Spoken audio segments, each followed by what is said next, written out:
জীবনটা একটা বইয়ের মতো। প্রতিটা দিন নতুন পৃষ্ঠা, কিন্তু সব পৃষ্ঠা সুখের নয়। কিছু পৃষ্ঠা কাটার মতো, তবুও পড়তে হয়। অনেক সময় যাদের আমরা আপন ভাবি, তাদের থেকেই আসা কষ্ট সবচেয়ে গভীর হয়ে বাজে। আর যাদের অবহেলা করি, তারা হয়তো নিঃশব্দেই প্রহর গোনে আমাদের জন্য। জীবনে সবকিছু পাওয়া যায় না, আর সবকিছু হারানোও যায় না।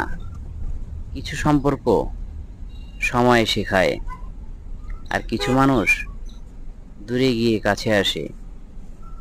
এই তো জীবন, মায়ার মাঝে বাস্তবতা, আর বাস্তবতার মাঝে হারিয়ে ফেলা কিছু স্বপ্ন।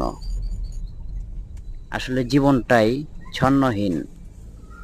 প্রতিটা জীবনে পরীক্ষার মধ্যে দিয়ে উত্তীর্ণ হতে হয়। জীবনটাও সেম, আপনাকে প্রতিটা পদক্ষেপে পরীক্ষা দিতে হবে, উত্তীর্ণ হতে হবে। তাহলেই আপনার জীবনটা সার্থক।